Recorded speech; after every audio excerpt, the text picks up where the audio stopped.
y'all. Welcome to Candid Conversations with Carla. Well, today we have a special guest, Miss Misty Gipson. Hi.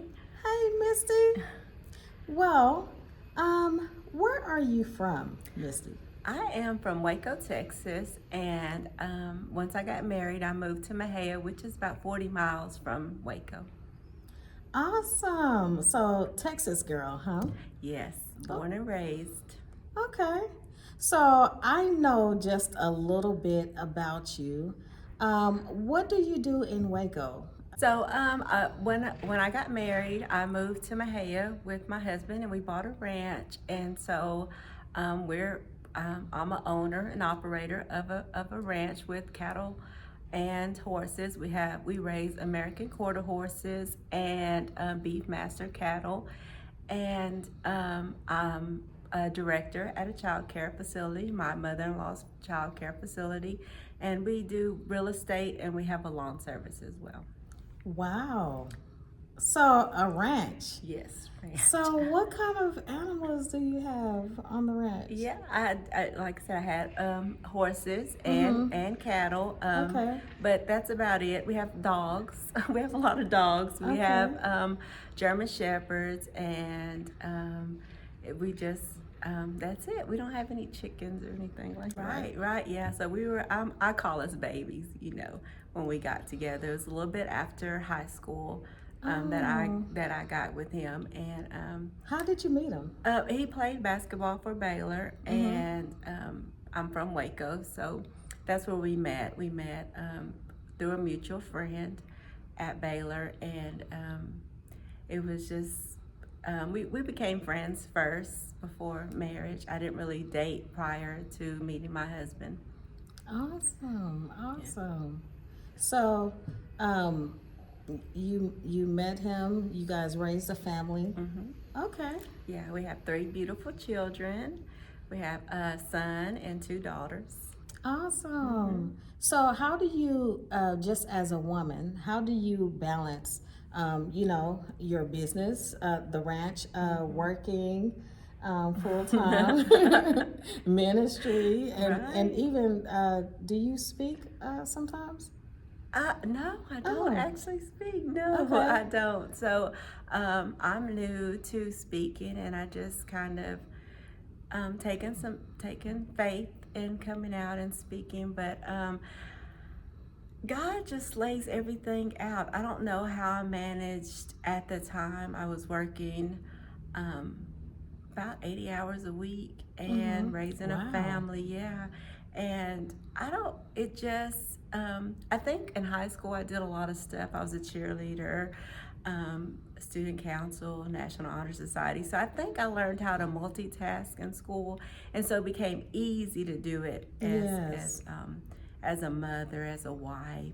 And I didn't have any other activities besides that, besides being a mom and a business owner and a wife. That was all I did. I didn't hang out with friends or anything socially outside of just that. I took that, my role as a wife, really serious. And I just loved being a wife. I loved cooking. I love being there for my kids, all their activities, making their goodie bags, being classroom mom, just being involved. I just really just loved being a wife and a mother.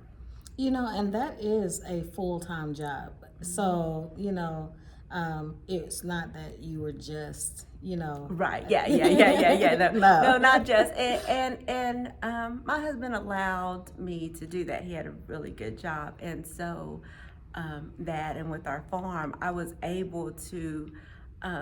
I did work, but it was kind of like being a stay-at-home mom because I was the child care facility that I was is his mother's, and Mm-hmm. so I got to be there, got to see all my kids' milestones from their first steps to eating, just every aspect of their life, and so that was beneficial for me. I really enjoyed that, and it's more than just being Yes. that. I was just able to do that, and Yes. that was just a blessing.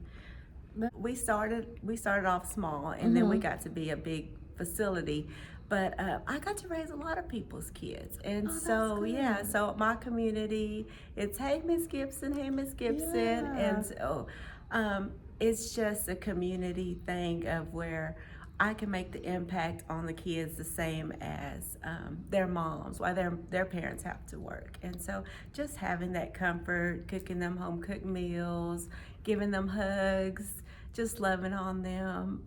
They get to pray over their meals, and we do Bible study, and it's just amazing of what I can do daily for those little babies. And now I'm on the second generation. I get to keep the babies of kids that I kept when I first started. I've been at the facility for 25 years. Awesome. And then Mahia, it's pretty small, right? Right. We only have about like 6,800 people, so Wow. it's kind of isolated. I like it. I like the peace and the Mm-hmm. quiet. I do, and on my ranch, it's just so quiet and peaceful. I get to take walks, just be out there with the animals. It's really nice. Are you directly teaching them? Are you running the facility or? I'm the director. Oh, I okay. am the director, so I'm just over like all the compliance, the staff training, and just like the day to day of keeping everybody safe. And just I get to walk around, play with the babies, check in on everybody. So I have the fun job. I'm not actually in the classroom, but Mm-hmm. I get to facilitate and to just interact with the kids, greet them at the door, talk to the parents. And I feel like that's most of my ministry Mm-hmm. is talking to the parents, because Yes. sometimes they're first time moms or Yes. um, dads that are coming in, or they, Mm-hmm. they have questions. And like we're all concerned about our child um, and their well-being. So I consider that my ministry is just helping them, and I feel full with that. I feel full. I just had a young lady that's 30 now that came in, and she was like, I remember when I was 5 and came, and she gave me the biggest hug, and she was like, thank you for everything that Oh, you've that is done. so nice. And how old is she now? She's 30 Oh, now. Yeah, she's wow. 30 now. Yeah. And so just to Mm-hmm. see them grow up is amazing. And so, like, and because I'm hearing you talk about, how you're able to minister to those young parents. Mm-hmm. We never know, just even our role as in our own children's Right. lives, how different experiences prepares us, to actually minister to someone who may be going through something similar. And even Right. if it's not that thing, it's something that we can kind of just give them some tips on. Right, because I mean we have like young women, some. My youngest mother was 12 years old, Mm-hmm. so just to see that, just to Oh, see wow. a parent, in the city you see it a lot. When I was in Mm-hmm. Waco, I seen teen pregnancy a lot, but being in a small town, you don't see it, and they're scared. That's no, I was 20 when I had my son, and I was scared when I Yeah. was 20. No handbook, no anything.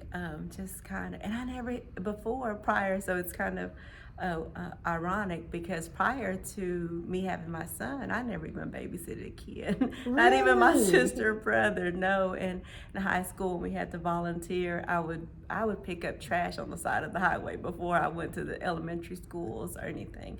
I would not anything involving kids. I would not do. And actually, wasn't planning on having a family or kids. I was really just business oriented. I just wanted to go to school. I wanted to work for a company, a Fortune 500 company. I didn't even envision myself being a wife or a mother. It Wow. wasn't even part of like the plan or the dream or the vision. And to know that, you got gained all of that experience, even down to dating for the Right. first time For with the your first husband. time, Yeah. yeah. Yeah. Wow. I think that is so amazing Hmm. because it's rare that you even hear Right. of stories where, you never got to date before Oh your yeah. husband, right? Mm-mm. And so I can't even actually remember being on a date, like Mm-hmm. going on a date prior to my husband. Just Because where I came from, it was people were having kids, and just going down the wrong path. And not anything wrong with them, wrong with that pattern. It was just the norm, and they were stuck in the same thing. And I wanted to get out of where I was at. I wanted to be successful. I had goals and a vision, and I didn't want to stay. I didn't want to be a statistic of a Hispanic woman, and I didn't want to just, my mom was single for a long time, raising 3 kids, and just to see her struggles of working 2 and 3 jobs, trying to support us and give us the best life. I didn't want that for myself. So I thought that if I didn't date or get in a relationship, that I could just detour that and not worry about having children, just finish school, finish college, and to start onto my career. Awesome, awesome. I think you're such a great, role model, and being able to, pour into the next generation, right? Not just within your own family, but with the with childcare as well. So, what are some other ventures that you have going on that? Um, I'm just letting God lead me right Okay. now. I don't know. I'm just taking steps and seeing where God has me in this season, because now my kids are grown. And it was kind of like going through the empty nest of, I lost my husband, and I'm not going to say I lost my kids, but they all went to college the same year that my husband passed. So I was at home by myself. I had to relearn myself. And the last time I had been, I moved from my mother's house in with my Wow. husband. So I had never lived by myself. I had never experienced life by myself. We, once I got married, me and my husband bought a house, and all I knew was just those 2 things. I never had an apartment by myself. I never just experienced life as a single woman in the world. And so now I'm a single woman out. My kids are, my son had went to the University of North Alabama, and then my daughters were at Texas State, and they were 3.5 hours away. So I was at home literally by myself. So I really learned the true definition of just being alone, and having to go through the grieving process at the same time. Yeah, so that was a loaded answer. Right? It was. So we're It gonna was. dive. We're Yes. gonna dive into some of those things. Okay. First, I want to kind of touch on like your children leaving the nest. Right. How are you, just as a mother? How do you like feel about them being in the world? You know what I mean? And do you kind of do you still try to protect them since they've left the nest? Okay, so they're all back home. All Okay. 3 of them are back home, Okay. staying with me. So they completed college in the process. Yay, yay.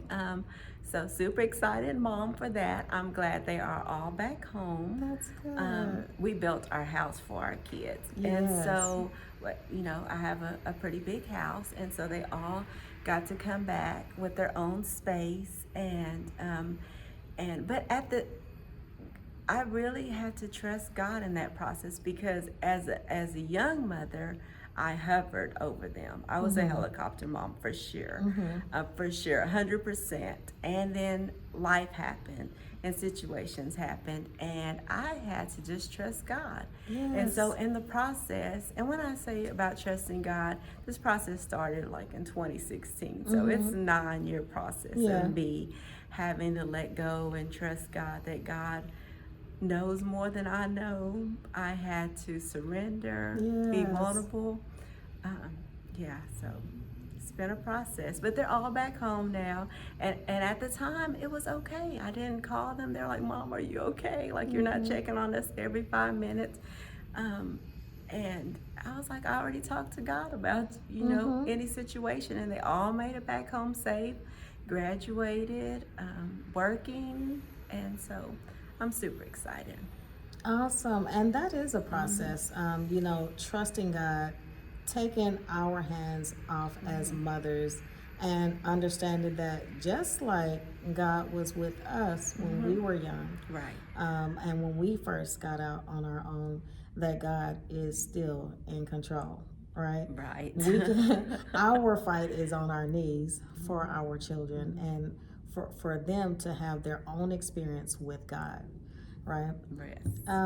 I just love how you said that your children have their own space, within your property, which speaks to generational wealth. Right. What an awesome thing, because we want to pass on something that our children, and we want to set them up for success, right? Now, I heard you say a little bit earlier that that you were dealing with grief. The grief of your husband. Yes. So my husband committed suicide in 2021. But prior to that, my dad had passed away 9 days before my husband. So it was, Wow. it was a lot of just dealing with grief because my dad had left me as an infant. So I didn't really have a connection with my dad, but that caused a lot of rejection and trust issues. And so I buried my dad on a Friday night, Friday afternoon, and then within 48 hours, my husband committed suicide. So I lost my dad and my husband within a 9-day period.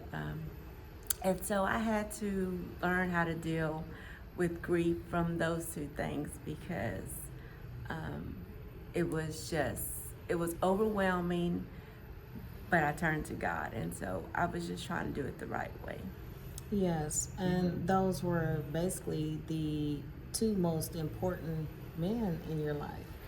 Right. And so, so how long has it been since your husband's passing? It's been 3.5 years. It was on July 4th of 2021. So yes, it's been 3.5 years, and it doesn't seem the process that I went through. I think because when it first happened, it was a shock, but my dad's was a shock too, and so I cried out to God, and I was like, I need your help. Like, I don't know what to do. And I think because my whole life had been structured around kind of a payback or get back at my dad, like, I'm going to show you that I can be successful even though you didn't want me. The rejection of like, okay, so I worked hard going to college, getting degrees, building our land, and just working really hard. And then when he passed, it was like I was working hard to get back at my dad to show him that I would be okay without him, and now he's gone. Like, what do I do? And then my husband passed, and then it's like, really, what do I do? Like, everything I was chasing, I would call the American dream, with the house and the dogs and the kids and the white picket fence, and I got all that, the typical, but then I was alone. So, just a question, because that's concerning your dad.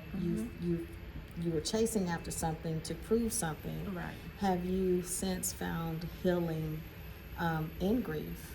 I have, and I found that my healing process came in helping other people, and so just serving and seeing, and I did a lot of different things. I mainly helped women, is what I was doing, and I've recently just come out about the suicide and kind of just telling men to get help if they need help, and not only men, women too, just because it's such a void when you lose somebody to suicide, because you don't have it, if he was sick, or and not saying that it's any different from, but he chose to commit suicide. He chose to do that act, and so Your husband or my your dad? husband, Okay. my husband, yeah, my husband chose, and so it was kind of just no plans or no preparation to that choice. So And the thing was, we were happy, we were successful, and he was dealing with something mentally, is what I've heard from doing research and stuff, that he just never shared with me. So I don't know. There was not a note. There was not any lead up to where he was ever depressed that that I was aware of. And he did have medical conditions along the way, but not anything that would have triggered. And so now that I've researched and looked up stuff, I see that man deal with a lot internally, mentally, and and he was a provider. He was the head of the house, and I did let him make the choices of our home. So it was a lot of stress, but I didn't put that pressure on him. I wasn't the nagging wife. I wasn't the one that's saying I need this, or he didn't ever have to buy me fancy purses or perfume or take me on trips or anything like that. I was just so content with him being at home, with him raising the kids and playing. Our fun times are just family times, eating as a family at the dinner table, talking about our days. That was pleasure to me. Playing outside, playing. We were active family, so we did a lot of outdoor activities. Yes. So, have you, I know that sometimes when someone, um, you know, um, leaves, voluntarily, that people tend to blame themselves. Did you ever blame yourself? I did not, Good. not even one time, because I think I took my vows seriously. Yes. I feared God more than I feared my husband, and he was 6'8", big guy, 300 pounds, Wow. and I never feared him. It was I feared God. It was like, okay, I'm gonna be faithful because it's a covenant with God. Like, I took my vows seriously. I was in a covenant with God, and I did everything that I knew to do as a wife. Yeah. And not only that, I didn't. I talked to other married couples. I talked to couples that had been married for a long time, like 50 years or plus. What do they do? My mother-in-law was a great resource. My mom was, because she did get married, and she was married for a long time.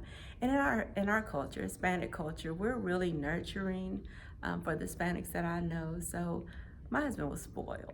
And so, Yes. yeah, like, he was spoiled. I spoiled that man. And, so I didn't really have regrets, because I think that I did everything as a wife that I could have done.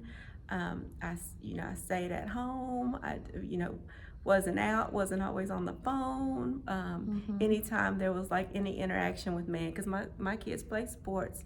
So anytime there was any interaction with man or anything, I would let my husband talk to the coaches.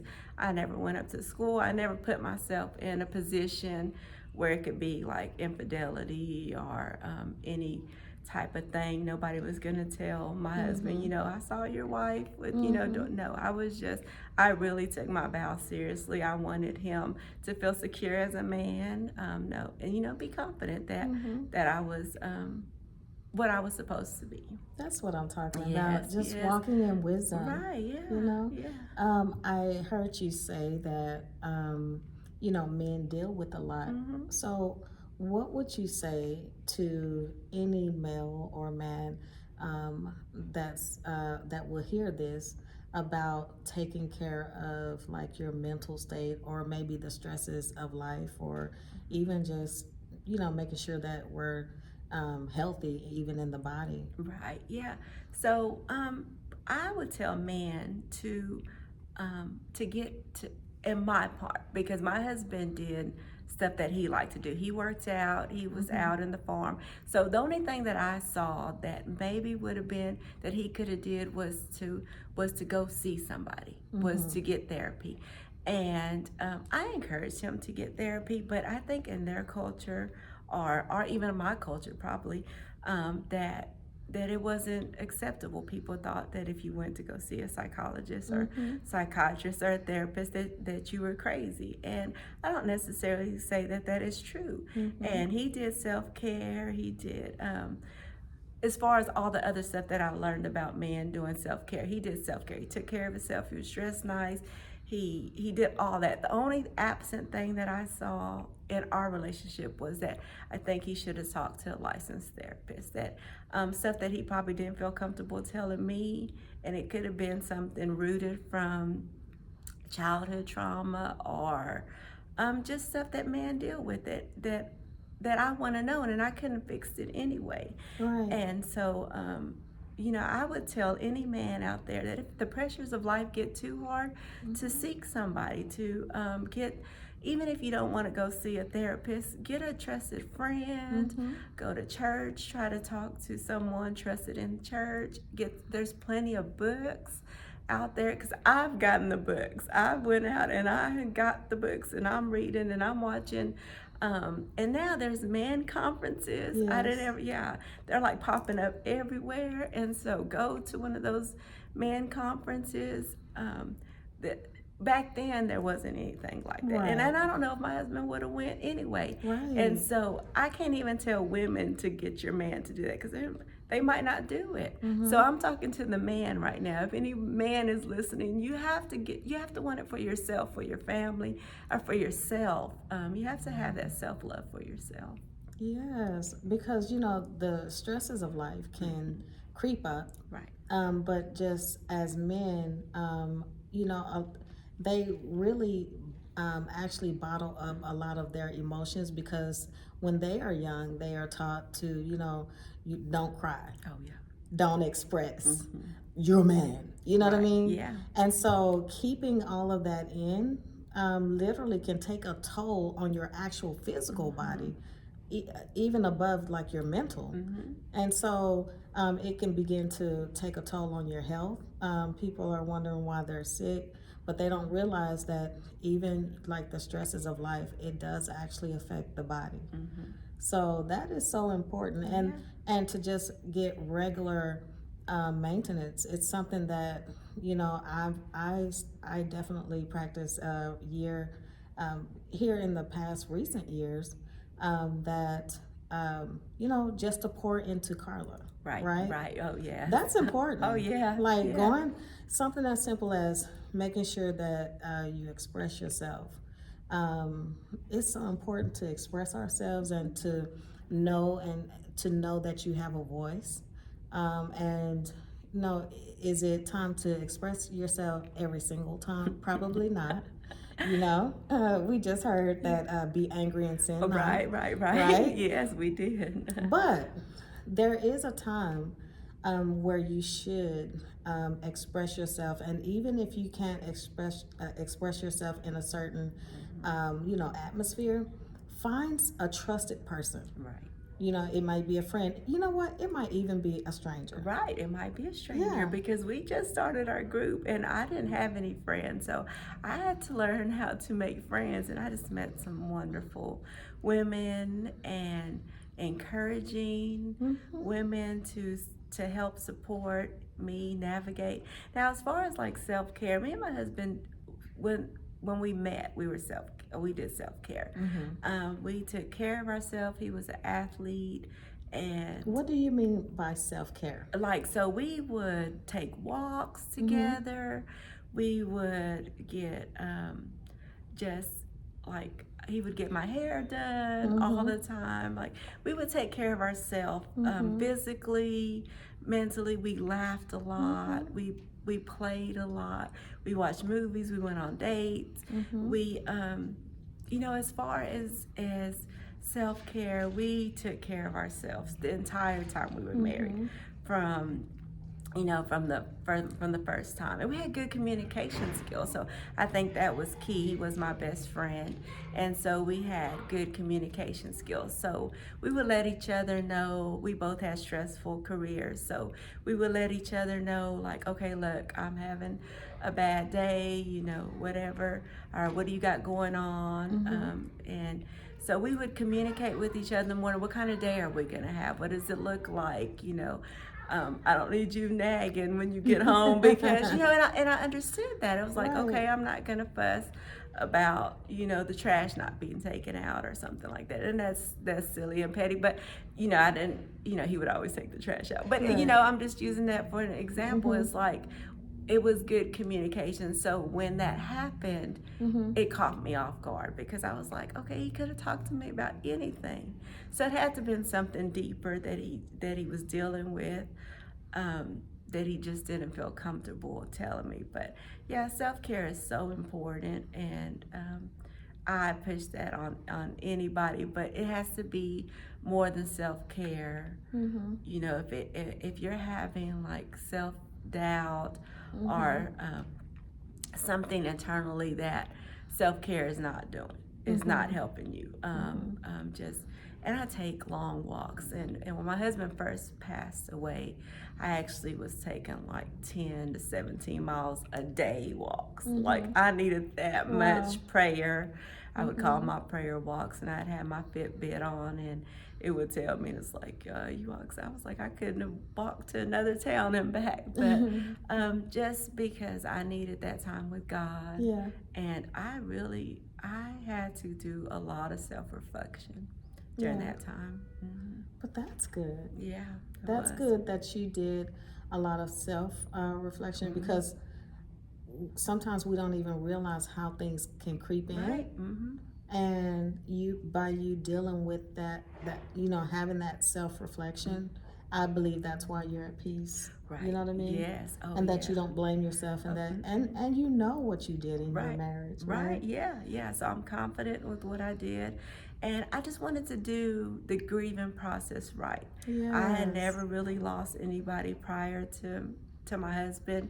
Wow. I had lost both of my grandmothers, but it was kind of where they were already older, and then we kind of got to be in the room with them. It wasn't like a sudden, anything traumatic. So I didn't really know about the grieving process in that manner, and with it being so sudden, I really didn't know, and I didn't want to turn to something that wasn't healthy, like Yes. drinking or because I couldn't sleep, and so I didn't want to take pills. I didn't want to get on drugs. I didn't want to run to another man. I wanted to heal healthy. Good. Yes, I wanted to heal healthy. Now I cried a lot. I cried course. a lot, and but in that time I had to be there for my kids, and my son's a quarterback, so I had to travel around the world to games, to all over the United States, running every weekend to catch my son's football games, and I cried a lot at the airport. I cried if a man had his arm around a woman. Just little triggers that you Of don't course. realize, that that he wasn't there, and so yeah. I absolutely love that you said that you didn't, and even though you had a 24-year marriage, it can, that you didn't rush into the next relationship, or that you weren't, you decided to heal correctly. That is it's refreshing, because so many times we find other answers outside of God. Right. Yes. You know? Easy. Yeah. Like because I was at home by myself, so I could easily just drink myself to comfort. But then the next morning it's like it's going to come back. That's right. And so I was like, God, I need to do this right. And if I cry all night, if I cry myself to sleep, it's going to be okay. But I'd rather grieve right with God and in Scripture, and in a healthy way, Yes. because I was seeking peace. Yes.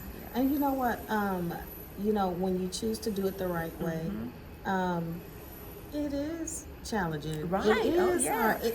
But Yes. doing the hard work is what's important, because that's why you can thrive now. Yeah, That's yeah. why sometimes we don't realize that it's a longer process, because we've decided to take shortcuts. Right. Oh, yeah. So then, I see people that are grieving like 10 years, 15, 20 years out, that they're still grieving. And it's because they're taking shortcuts, or they're not doing it the right way, that they're turning to something else or get in another a bad relationship, and then wondering why they can't heal. But I couldn't be in a relationship. I couldn't start something with someone and I wasn't healed. I wouldn't have been able to give them the best part of me. Listen, you're Yes. actually talking to the singles. Okay? Yes, okay. Even outside of grief, right? Right, yeah. Like maybe you were just in a relationship, right? No. Just choose to even grieve that last relationship in the right way. Right. Get healing before you jump into the next thing. Yeah, Right? because even as single women, we have to be out there. We have to be healed because you're not even attracting the right kind of man, or and yeah, you're not attracting him. He can't find you. He can't see you. If you're not healed, he doesn't even get the best version of you. That's right. Yeah, and then a lot of it is like, okay, well, if you're not giving him the best version of you, then it's causing a distance from the beginning. And then you're looking or seeking something that's not even there.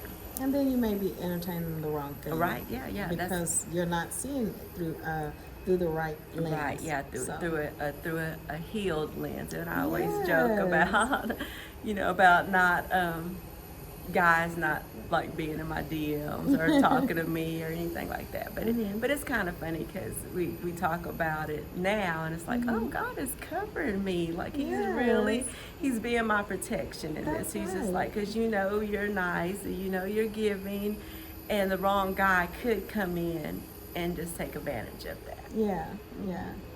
Wow, that's a wonderful perspective as well, because sometimes we can look at when is my time, or we can get impatient, but to see it as God's protection. Right, yeah, as God's protection and to wait, because the waiting is hard, and he talked about that today, about the wait is the heaviness of waiting. Yeah, it's like, okay, nobody's gonna say hi to me, nobody's gonna speak to me, I don't get the little flirts or anything. It is kind of, as single women, it's kind of like we want a little bit of that, but it's just waiting for the right one, because there could be a lot of wrong ones, and I'm not really into all that, because when I got with my husband, we didn't have cell phones back then, so I don't even know about all the texting, all the new age stuff. So it is kind of just being out there. So how do you know what? I'm so glad you just stated that, right? Yeah. So how do you, what do you even think? Because this is your first time being single. Right, even. yes. And then it's been 3 years? Yeah, so 3.5 years, so it's like been 27, 28 years of being single, since the last time I was single, so, we didn't even have, I had a pager back then, so he had to call me like the old-fashioned way on the phone, and he called me like 5 times before we first met, because I was doing other stuff. I was in school, working, and so he had to leave a message on my answering machine. So it was like old-fashioned stuff, and I like the chivalry of it. He held my door open to my car, and he did everything that I would want. And I remember this one lady came to me and she was like, "It must be nice that you're spoiled and your husband does this stuff for you." And I was like, well, I wouldn't have married him if he didn't do that stuff. It was like I wouldn't even got married, or if I wasn't going to be treated like a queen. That is awesome. So that's another message. Right. Don't settle. Yeah, Okay? yes, don't settle. Because people are getting married for all kinds of reasons, Yeah, just to say that they're getting married, or validation. And what I see too is a lot of moms trying to force their daughters to get married because they're on a timeline. Now both of my daughters, I don't even know if they date anybody, and they're beautiful, but they're doing their own thing. My daughter is a football coach, and my other daughter rides horses, and she is just as free as she can be. And not anything discouraging against marriage. I love marriage and I believe in marriage, but I'm not going to force them to be with a man that is not right for them. And I'm not going to, tell them that they should, be married by a certain time. or anything like that. And so I think as moms, we as grandmas, because I'm a grandma now, that just forcing people to be something because other people want you to be. I think there's so many different reasons why people are doing things, and not because they're actually in love or that's their. And then some might just want the fairy tale and the wedding. Misty, I love the point that you just Mhm. brought up because um, so many times I hear, mothers saying, "Where are my grandchildren at?" Yeah, Or yeah. When are you getting married?" And I think the pressures of that, causes Yeah, people to yeah, make yeah, wrong yeah, decisions, yeah. or causes them to be in unwanted situations, Right, and then later on down the line, there's all this uproar, whether it's hmm, divorce, whether it's abuse of those right. children. Yes, yeah. But we have to be careful because each generation is different. Hmm. That's thing number one. But to really assess, okay, what is God saying? Right. Because everyone has a different purpose, Hmm. everyone has a different call. Right. And you know what, even on top of that, everyone comes to has their own relationship with God, and even the knowledge of him, and coming into the knowledge of him, like, that looks different for everyone. Oh yeah, yeah. So I've always been in church my whole Mm-hmm. life. I had a praying grandmother. Um, I knew about church. I knew about everything, but it wasn't until that I went through tragedy that I learned God for real. Like you, it was totally different of just reading scriptures or going to church or sitting in the church. Now it's like it's in my soul. Like, So when I you say, lived it. so when you say for real, Yeah, for what, real. like you talk to Yes, God, like like. I talk to God, listen to God, ask Him. Mm-hmm. I ask God, what should I wear? Like me and God I are like love it. besties. Like we are besties, and even to this, what I have on today is I was like, I'm going into warfare today, and then He talked about Ephesians 6:10, and that's my scripture. It's like Mm-hmm. we're always in warfare, and people. The main question I always get is people are like, you don't look like what you've been through, At all. and that's what I want. I was like, thank you, God. That's all I ask, is that when people see me, they see the light, they see the happiness, and I've always had it in me. And even though situations try to break me, Mm-hmm. I've always had that cheerleader, that natural Mm-hmm. encourager. I'm glad I don't have envy in me, so Yes. I'm like always pushing everybody to be the best version of themselves. Mm-hmm. I just kind of want to delve in just a little bit. Mm-hmm. When you say that it wasn't until tragedy Mm-hmm. that you developed a real relationship with Mm-hmm. God, like, how did that come to be? Like, I mean, did you all of a sudden say, I mean, did you knew of God, right? Mm-hmm. I know of God. And, Mm-hmm. and so how did you go from, like, pretty much um, like going to church, or knowing about God, to Mm-hmm. actually, like, really talking to him? Yeah, so like I felt like everything was going good. I did have some things early on Mm-hmm. in life, but I knew to pray. Okay. I knew just basic prayers, Mm-hmm. just like praying over your food or Mm-hmm. going to church and So saying prayer. routine Yeah, yeah, stuff. yeah. Yeah. Sundays, Yeah. just at church, and that was fine. Like I could go Sunday at church and be good the whole week. Mm-hmm. Little things would happen, but not nothing traumatic. Now it's like I was up at 1 this morning in that Bible. I watch TBN stays on the Mm-hmm. whole time. Mm-hmm.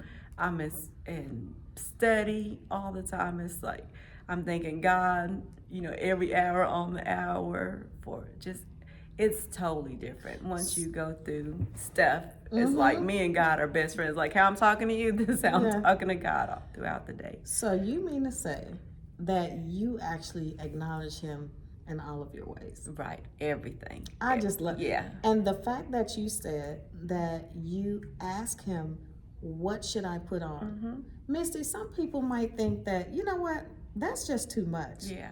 But it's not, is it? No, it's not. It was like, you know what? I had to get broke all the way down because I was stubborn. I was stubborn. Oh And my God. yes, I was stubborn and I was like, no, I got this. And I don't know if I was really just stubborn, but I was like, God has so much more to worry about. There's the world is what it's in now. There's homeless people. You know, why should I be worrying God about my little problems?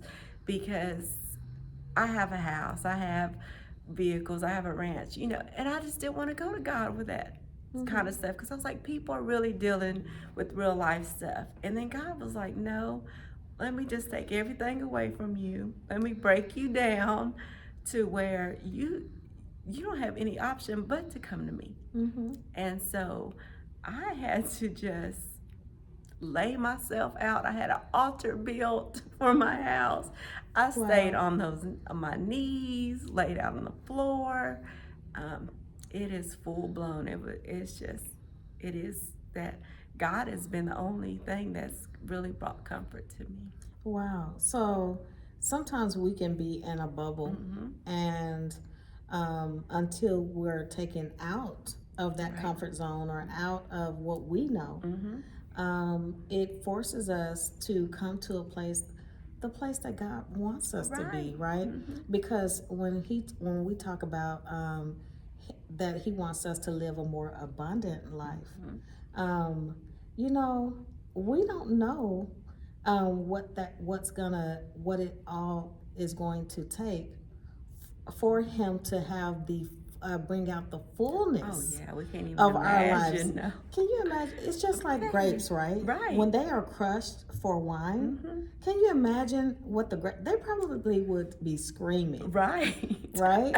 And so it's the same with us. Like when we are devastated, like, oh my God, God, how could you forsake me? We Right. think He's forsaken. No. He wants us to reach for Him. He wants us to depend on Him. He wants us to come to Him, you know, for everything, so that we won't be misguided, so that we won't go to the places that we shouldn't go. Right. Now, it doesn't take away from discomfort of some things, right? No. Because we go from glory to glory and faith to faith. Right. And so this is discomfort for me. And it seems weird because I would just like to go home and just watch Hallmark movies and get in the bed and eat some popcorn and just, but God was like, no, I need you to tell people what I brought you through. And He was like, and I need you to do it now, and however you can do it, because I need them to know that I'm real and that I'm still in the miracle working business, and that I can pull you out, and you are not just going to get somewhere and sit down and hide away. I need you to tell people about me. And so I feel like that's just my purpose, as I'm not ashamed to talk about God. I'm not ashamed to talk about my walk with God, and that I know that God is the only thing that brought me through this. And just to hear that, you know, your relationship was developed through tragedy, I am blown away, because down to, you know, Lord, what should I put on? Right. What should I eat? Where should I go? Your steps are being ordered. Right.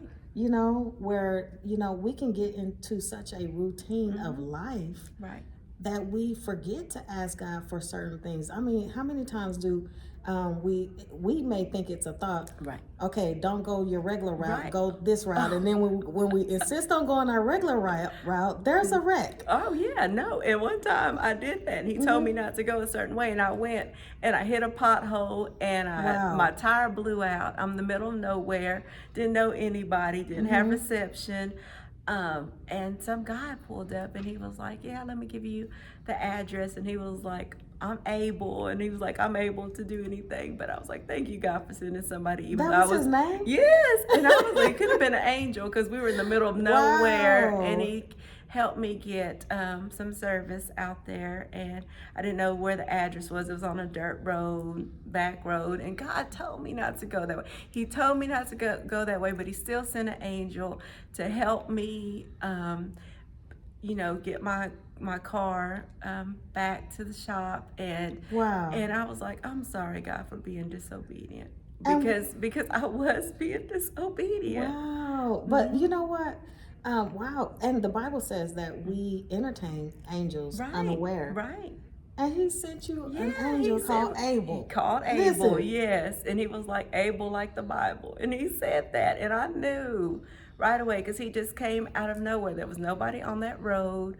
I was there by myself, tires blown out, and yeah, and he's just like, if you just listen to me, I told you not to go that way. And if we think about it, Right, God is able. right, yeah, He's able to lead you. yes, He's able to guide you, right? right, And you know what? That's why it's so important to stay so sensitive and so in tuned and to incline our ear, okay, God, for the next instruction, right, right, for guidance, right, right? Because the Bible says that the steps of a good man are ordered right. by God. Oh And you yeah. know what? If we are out of step, we don't know who He has for us to minister Oh to. yeah, he does it. We don't know, and so I always ask God, like, who am I supposed to meet? Who am I supposed to help? And I did Oh, this. that's good. Yeah, so I did this 40-day thing, and where I uplifted women. So I would send them cards, flowers, gift Wow. cards, and and I was like, I was telling you about I didn't have any friends, so I was like, God put me on this mission to help 40 women. I was like, God, I don't even know 40 women. I was like, how am I going to do this? I don't know. So every morning I would get up, I would take a prayer walk, and I was like, God, who am I supposed to help today? And then somebody would just pop up. It wasn't somebody that I had seen in a long time. It could be like the post office lady or insurance person. Sometimes it'd be people at the gas station. Sometimes it'd be somebody in the store. And I would just carry these cards with me. Wow. Sometimes it'd be just random people, and I would carry cards with me and gift cards and stuff, and I'd put them in there and write a note, and then I would say, hello, beautiful, and then I would tell them something about you're nice, and I would just write and give it to them. And so for 40 days I did that, and at the end of that I went to Hawaii for self-care for myself, and I treated myself. And it was just absolutely amazing. It was just my time with God, and I met a lady there on a boat, and she was like, I had gave her a lei. I went to a thing and I gave her my lei, and she was like, oh, she likes it so beautiful. It's my 40th anniversary, and so it happened to be her 40th anniversary. And so I talked to her and I told her a little bit about what I was doing, and she was just amazed. And the very next morning, I went on a helicopter ride to go over the volcanoes. Well, I'm scared of heights, so that was just went to Hawaii to face my fears, and so I did everything dangerous that I could possibly do to trust God. I just got on a plane. I didn't research my hotel or anything. I just got there, and when I got there, I went to the little desk and I said, sign me up for every adventure thing that y'all have. Put on any day that you want. I'm just gonna show up swimming with night dives, swimming with dolphins, helicopter rides, everything possible that was dangerous that I could possibly do, I did, because I was putting my trust in God, and He had already brought me through so much that I was like, okay, I'm gonna do that. So then when I got on the helicopter ride, the lady was coming out of the restroom, and I met her. Her husband was a doctor, he was a pediatrician, and he seen me first, and he went up to me. He was like, I'm so glad you're here. He was like, my wife would love to see you. And so when she came out of the restroom, she was so scared. And she said, when I seen you, she was like, that just relieved all the fear. She said, my kids gave me this as an anniversary present for our 40 year. And she said, when I seen you and I knew you were a praying woman, she was like, all my fears went away. And she was on the little helicopter with me. And that just alone lets you know how God just works in just the littlest things, And, Wow. Of all the plane rides, the time frame, and that I had just met her the night before. Wow. And just by you facing your own fears, someone was watching that you didn't even realize was watching. You, just by watching you, help them face their own fears. Right. Wow, how many times does that actually happen in our lives that we have an audience? Oh yeah, no. But prior to Mm-hmm. me having all this faith thing, I don't even know if I paid attention. It could have been happening all along, Mm-hmm. but since I got intentional um, with it, I see it all the time. So I journal Mm, now. I journal a lot, and I write it all down. that's I good. mean, just all the miracle stories that I have, Mm-hmm. just little things like that. And I end up, it's supposed to be 40. I think I was like up to 176 people that I end up helping in those Wow. 40 days. But it could have Listen. just been something, um, just talking to them or Mm-hmm. sending a message to them and just telling them something. And every time, without fail, that person said I needed it. I needed that day, at that moment. Without fail, every single one of them. And I knew it was all God. I knew it was all God because it Mm. wasn't anything. I didn't even know some of these people, and they're like, "Thank you for." Wow. Just speaking to me, just saying something to me, just Yeah. encouraging. It could just be telling them that they look nice and Mm-hmm. how was their day, and just taking a few minutes to be intentional. What I hear is multiplication, right? Right, You right. were you were having a hard time with 40. Yes, You yes. ended up with 176. Listen, and that's the thing. Yes. When we acknowledge God and put Him first and Right, allow Him to right. lead us, right? What we think is so hard now is Oh, yeah. it sends you into a realm that you didn't you couldn't even done you No. there was no way that you could have done that within yourself. Oh, no, no, no, no. Right. Yeah, not in But my own God will flesh. cause people to come into your path. You were on this path, Right.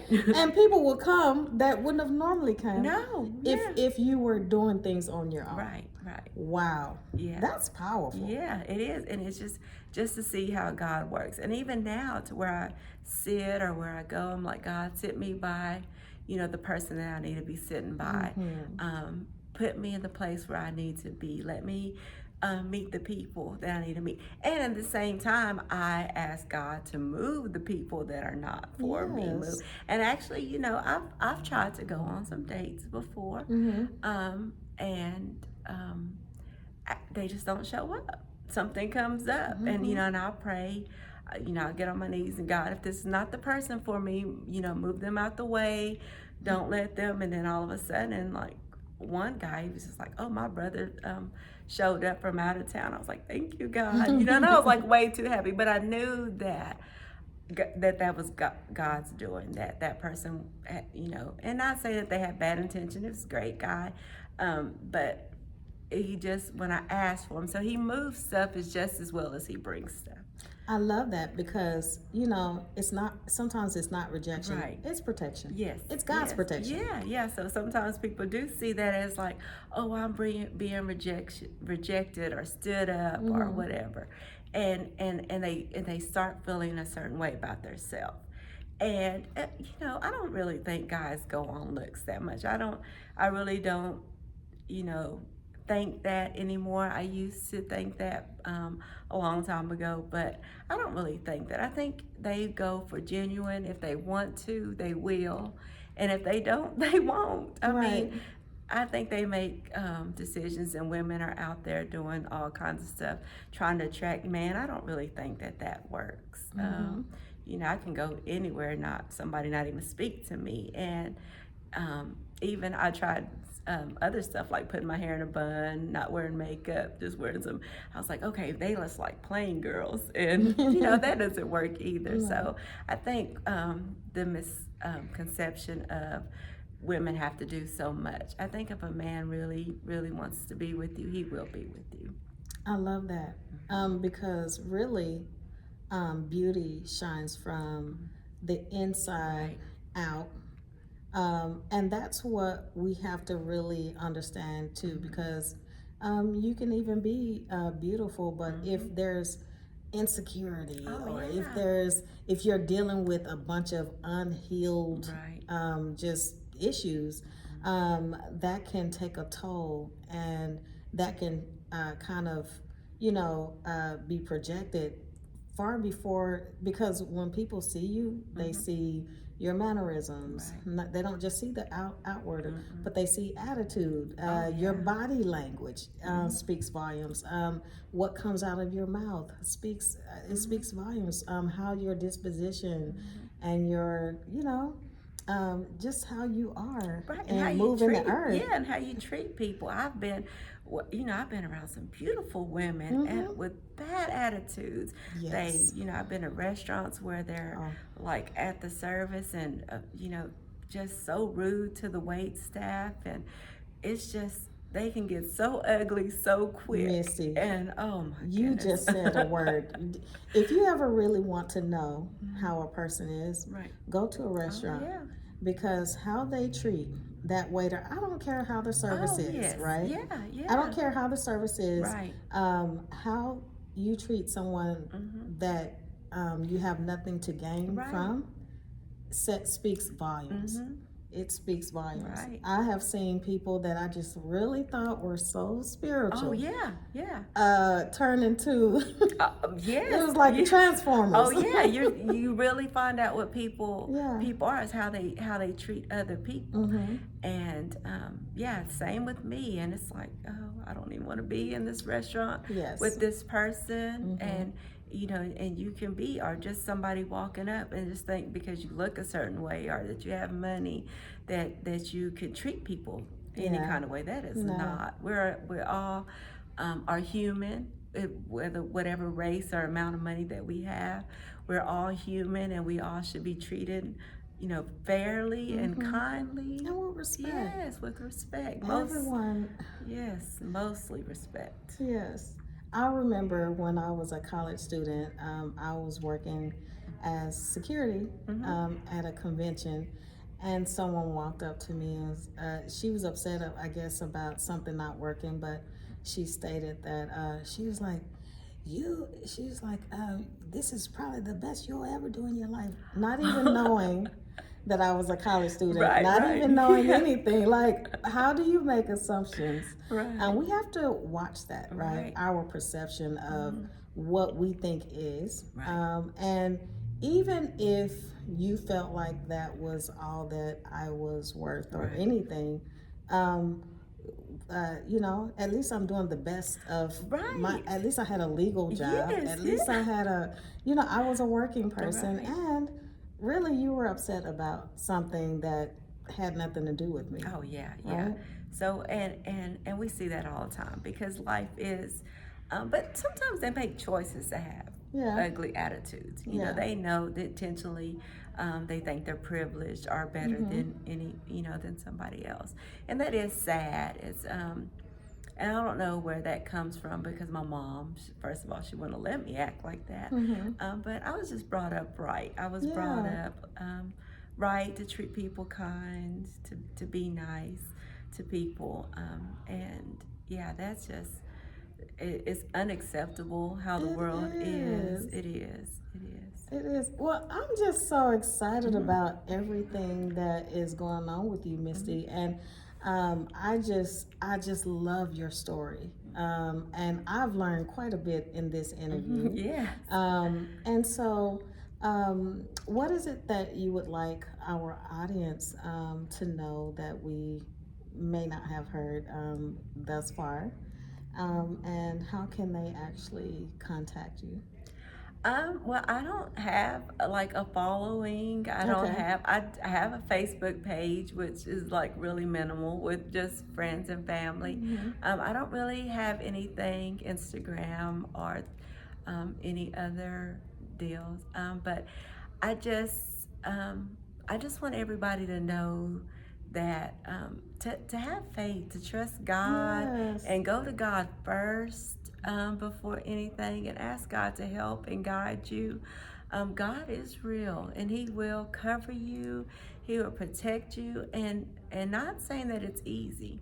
I don't want to give the misconception of everything is easy, because I go through storms. I still go through storms, and so I turn to God, and I try to read scriptures on whatever storm I'm going through. So we're all facing different challenges.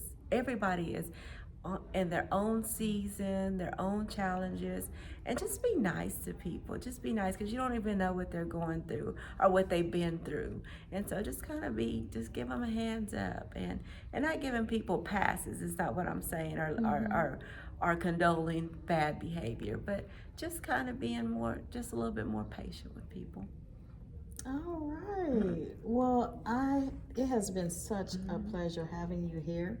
And hopefully we'll be able to bring you back. Well, everyone, please share, like, and subscribe. I will see you next week, next Tuesday at 7:30.